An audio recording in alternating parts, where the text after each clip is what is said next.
यो भिडियोमा एउटी केटी एउटा विशेष प्रकारले बनाइएको कुर्सीभित्र खुम्चिएर लुकेकी हुन्छिन्। कुर्सीको भित्री भागमा खाली ठाउँ हुन्छ जहाँ उनी पहिलेदेखि नै बसिरहेकी हुन्छिन्। जादुगरले कुर्सीलाई मञ्चमा ल्याएर सबैतिरबाट देखाउँछ र एउटा रातो कपडाले छोप्छ। त्यही बेला केटी कुर्सीमा लुकेको भागबाट बाहिर निस्केर सिटमा बस्छिन्। जादुगरले कपडा हटाउँदा उनी अचानक प्रकट भए जस्तो देखिन्छिन्। यसरी नै जादुगरले हामीलाई आँखा छल्ने गर्छ। माइकल ज्याक्सनले आफ्नो डान्समा 45 डिग्रीसम्म अगाडि झुकेर जुन जादु गर्थे त्यसको रहस्य उनको जुत्ता र मञ्चमा थियो।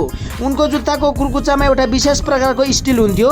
मञ्चको भुइँबाट ठिक समयमा एउटा सानो फ्लामको किल्ला निस्काइन्थ्यो जसमा उनको जुत्ता अड्किन्थ्यो। यसले गर्दा उनले आफ्नो खुट्टा नउचाली धेरै अगाडिसम्म झुक्न सक्थे। तर यसका लागि शरीरको माथिल्लो भाग निकै बलियो र सन्तुलित हुनुपर्छ, नत्र लड्ने डर हुन्छ। जादुगरले तपाईको ध्यान अर्कोतिर तान्छ। तपाईको ध्यान अन्त्य भएको बेला उनले निकै सफाइका साथ तपाईको हात समातेर घडी लक गरिदिन्छ।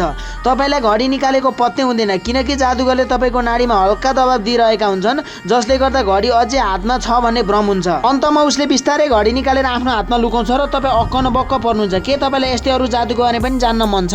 यदि जान्न मन छ भने हाम्रो च्यानललाई एक लाइक र सब्स्क्राइब गर्नुहोला र कमेन्ट बक्समा भन्नुहोला। हामी अर्को भिडियो चाँडै नै लिएर आउनेछौँ।